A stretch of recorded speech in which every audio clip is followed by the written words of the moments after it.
Hello everybody. So today we're going to be going over the 4.6 patch notes balance changes. And please stick around until the end for a very special announcement. So going into all this, the devs said that they didn't really want to make any major changes since we're in the middle of a split and a season. They wanted to make more small changes that they'll keep an eye on and just try to make the game a bit more balanced and fun to play. Just some important bug fixes that do affect balance. The Atlas bug that was getting him banned in community tournaments, that was fixed. And Octavia's ult charge and CDR passives now properly affect your entire team, not just party members. And she also has a section on her champion page describing what her passives do under the advanced tabs, because before there was no mention that she had passives, which was a little silly. For items, so Veteran has been reduced in cost from 250 to 200 per level, so they're trying to make it different from Haven by cost. And Guardian was buffed from 7% to 8% and now affects every shield in the game. So honestly, the 7 to 8% is probably just to get people to look at it again. And the real buff here is that it now affects shields, so there's just a lot more characters that it can be used on and a lot more stuff to test. So with all that out of the way, let's actually get into champion balance. So Atlas's Phantom Pain card, which is the card that resets his shield when you hit setback, has been nerfed from 1 second per level, which is a total of 5 seconds, to 0.8 seconds per level for a total of 4 seconds. The dev said they know this is a tiny nerf, but want to see how it affects him, and particularly how it affects his 100% shield uptime that he has on live, and if maybe giving the card more nerfs next patch or the patch after would be a good idea. So this is just going to be small changes that they're going to keep an eye on to try to make the game a bit more balanced and fun to play. It's not going to be anything super massive. With Fernando, the devs messed with Aegis a bit. It no longer recharges while you have your shield active. And again, this is that's it. That's all they did to Aegis. It's a simple change, but these are all small, simple changes. It's going to go quick, but there are quite a few balance changes relative to most patches. Anara was buffed a little bit. Mother's Grace, the DR talent, now gives 15% DR instead of 10% DR. Ruckus's Opulence cards no longer procs on shields and deployables. This was a bug, and it was a really important bug because it made the card really good. But to compensate, they buffed the healing from 60 per level to 70 healing per level. And remember that it procs on both missiles for every player. So if you hit 2 players with 2 missiles, this card is proccing 4 times. It just doesn't proc on barrack turrets or anything.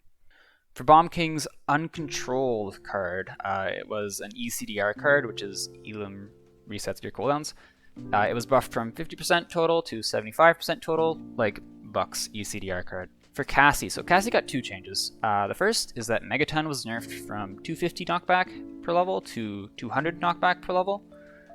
And 2, the fall off of Blast Shot was nerfed slightly, so it's a small nerf to Blast Shot damage. They basically said that they want scumbags, I mean Megaton users, to have to choose between going for damage and going for knockback, and they can't really have both anymore.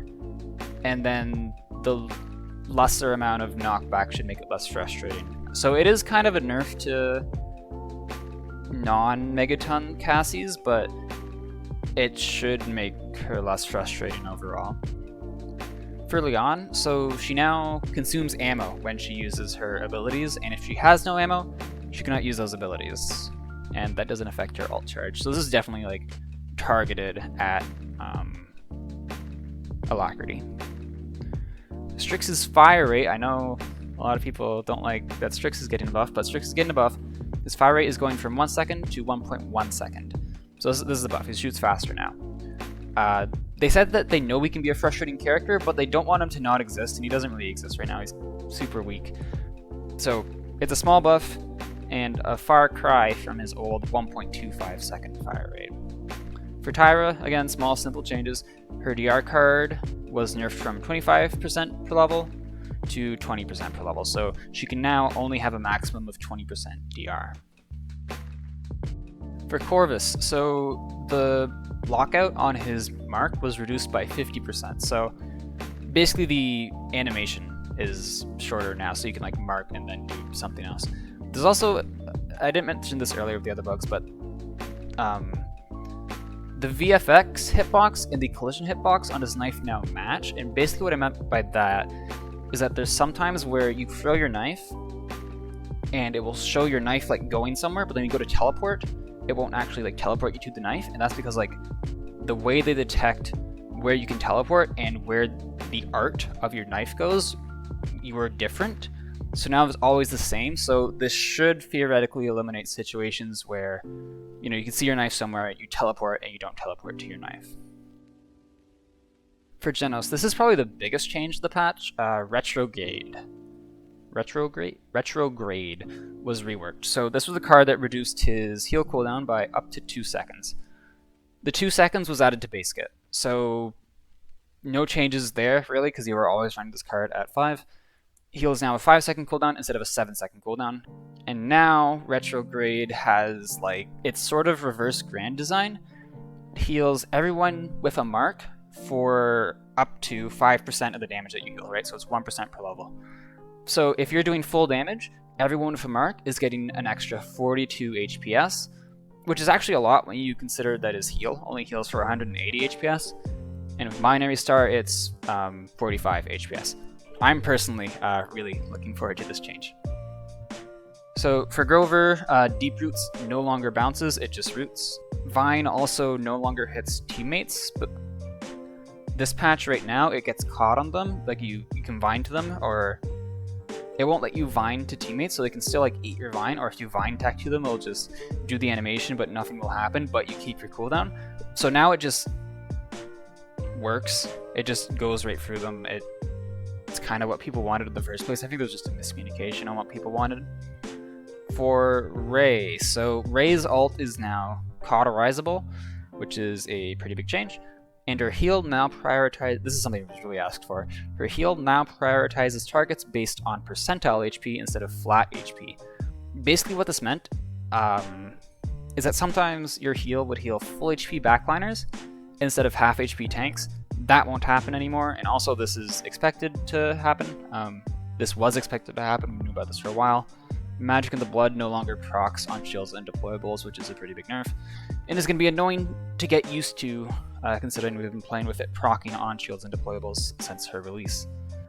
For Ceres, so without having to do any of the math behind it, you heard me complain about the math in the Ceres video, it was nerfed from 1333 HPS to 1250 HPS, which is a small change, but Mortal Reach got some bigger changes. It's a lot of changes, but it's a simple result. So her max amount of stacks was reduced from 15 to 13, and the health and weapon percent damage increase, or just percent increase I guess, went from 2% to 2.5%. So basically she now has a max of 13 stacks instead of 15, but the overall buff that she can get went from 30% to 32.5%. So this is overall a buff in every way for Soul Collector. Buck's Deep Breath card, which is DR on heal, was buffed from 6% for 2 seconds to 7% for 2 seconds. For Vatu, they messed with his talents a little bit. So Enveloping Shadows was nerfed from 15% cooldown reduction to 10% cooldown reduction, and Unerring now increases the explosion radius of Shadow Bombs from 5 units to 25 units. And finally, for Zen, they buffed his base billow speed by 10%. And the coolest part about this patch is that it's all fake. Yeah. All that is fake. All what I said is fake. None of it is happening. I wanted to make this video to point out just how bad Evil Mojo is at balancing. I came up with this like today. I came up with the idea for this script, this video, today, and it's coming out tomorrow from the time that I record this.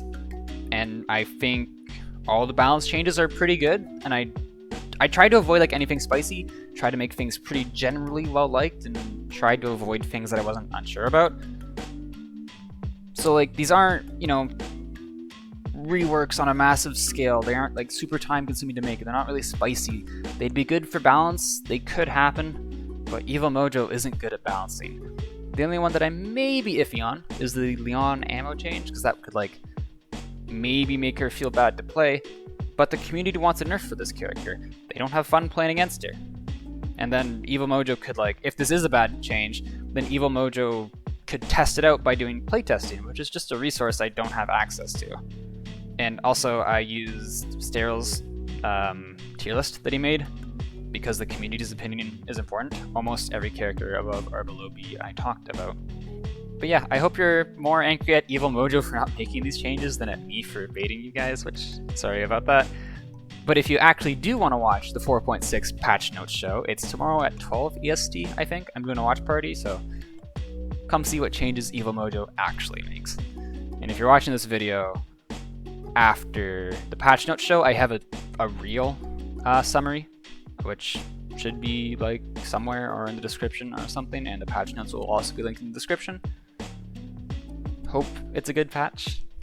So yeah, I hope you guys enjoyed, and don't hate me too much, and I'll see everybody hopefully at the patch notes watch party, or just in the next video.